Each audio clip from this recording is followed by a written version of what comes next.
Boa noite, meus queridos alunos, tudo bem com vocês? Vamos começar então mais uma aula. Preparamos essa aula para vocês com muito carinho. A gente está assim distante, mas nós estamos preocupados, com saudade de vocês também, né? Então vamos tentar compreender o nosso conteúdo a partir das aulas e a partir do material que está sendo postado para vocês no GR8. Por favor, entrem lá depois, façam as tarefas, leiam os textos, que vai ser muito importante para vocês também, tá? Bom, dando continuidade à nossa aula sobre o conhecimento para Tomás de Aquino, hoje nós vamos falar sobre o problema dos universais.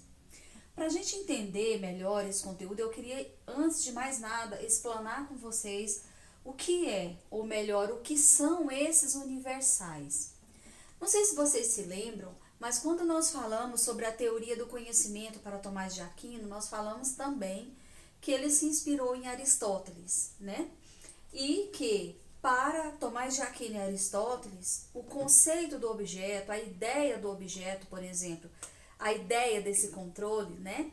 A ideia de mesa, de TV, essas ideias são formadas a partir da apreensão das características do objeto. Então, assim nós formamos a ideia ou o conceito intelectual em nós, tá? Esse universal nada mais é do que essa ideia, ou seja, esse conceito intelectual. E isso foi motivo de querela ou de briga, né, ou de problema durante muitos anos, durante muitos séculos, inclusive, entre os filósofos, a começar pelos gregos, né?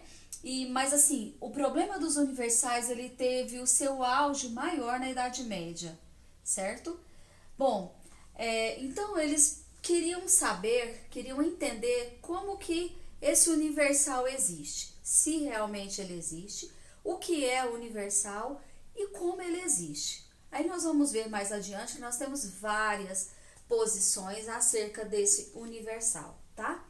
Bom, então o que é universal? É o conceito, a ideia, a essência comum a todas as coisas, tá? Por exemplo, é universal eu falar que isso aqui é uma mesa. É universal falar que essa menor é uma mesa, né? Então, é a ideia de mesa que é o universal. É o conceito de mesa que é aplicado a todas as mesas, certo? Bom, a pergunta é então, tá? Se os universais existem realmente ou se eles se tratam apenas de palavras. Então, essa discussão, ela girou durante muito tempo entre os filósofos, tá? Para saber se realmente esse controle existe, é palpável, é uma ideia, ou se é apenas um nome. Então, por exemplo, a ideia de mesa, ela realmente existe como uma ideia na cabeça? Ela realmente existe como um conceito intelectual? E isso é que chamam-se de universal, esse conceito intelectual.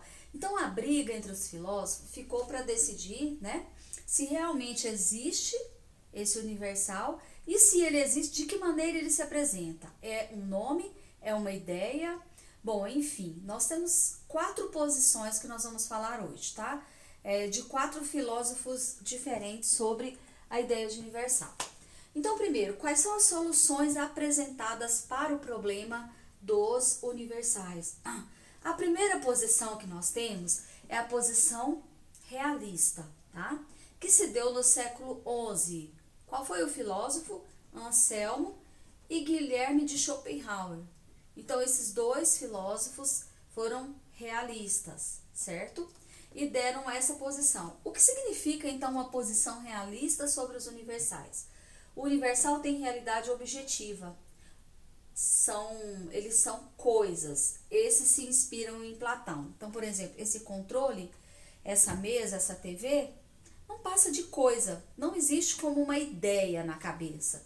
Não existe como um conceito intelectual. Meramente coisas, objetos, né?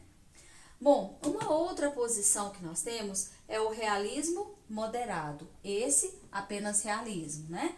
Esse aqui, ó, já do século XIII, com Tomás de Aquino, inspirado em Aristóteles, né?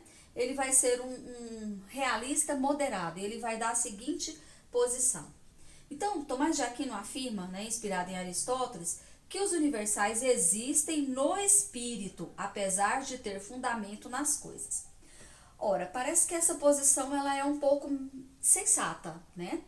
O universal existe no espírito. De fato, Tomás de Aquino vai dizer que a ideia de TV, a ideia de mesa, a ideia de controle, de caneta, a ideia de tudo, ela existe no espírito, tá? Como que essa ideia foi parar no espírito?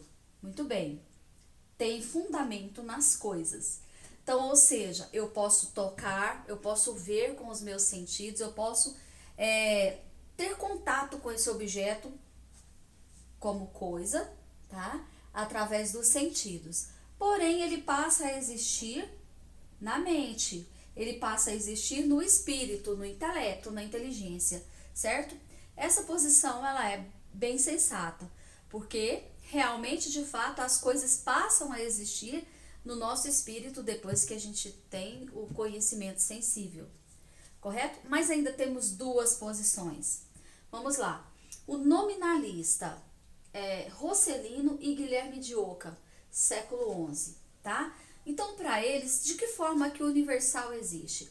O universal é apenas o que é expresso em um nome. São palavras sem nenhuma realidade específica correspondente. Um pouco mais doido, né? São apenas no nome. Então, por exemplo, essa TV, ela existe somente no nome. A mesa, só no nome. O controle, somente no nome. Então, se eu quiser mudar a utilidade desse objeto, eu posso mudar, porque ele não existe realmente no espírito. Ele existe apenas no nome, entendeu? Daí nós podemos entender a sequela de tudo isso na modernidade. Por exemplo, eu posso dar a utilidade que eu quiser para as coisas, inclusive para as pessoas, certo? Fica muito nominalista, né? Ou seja, as coisas existem apenas no nome, tá? É meio cético isso, né? De não acreditar que existe um universal no espírito, que ele é uma ideia na cabeça, certo? Bom, ainda temos uma última posição, o conceptualismo, tá? Foi do século XII com Pedro Abelardo e ele vai dizer o seguinte: os universais são conceitos, entidades mentais que existem somente no espírito. Tá vendo a radicalidade do lado de lá, né?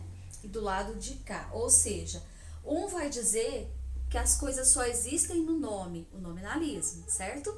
O outro vai dizer que elas só existem no espírito, então fica no puro espírito, ou seja, esse conceptualismo, ele está muito racionalista, né? As coisas só existem no espírito, mas de onde elas vieram? Nasceram no espírito? Aí nós podemos lembrar o René Descartes, o Kant, entendeu?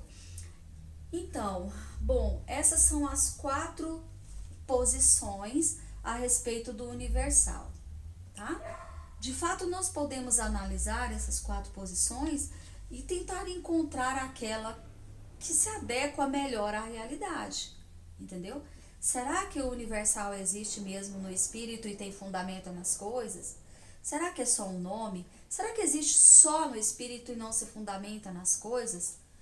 Ou será que ele é uma realidade objetiva, né? São apenas coisas, né? Não tem fundamento no espírito. Bom, enfim, em poucas palavras, era isso que a gente tinha para falar para vocês. Na próxima aula a gente vai ver mais um momento da filosofia de Tomás de Aquino, que são as provas da existência, as provas racionais da existência de Deus. Qualquer dúvida com relação a esse conteúdo, pode deixar os seus comentários, que depois eu vou respondendo, eu vou tirando, façam uma atividade, vai ter correção da atividade também. Fiquem tranquilos, nós vamos aprender, se Deus quiser. Até a volta, um beijo para vocês.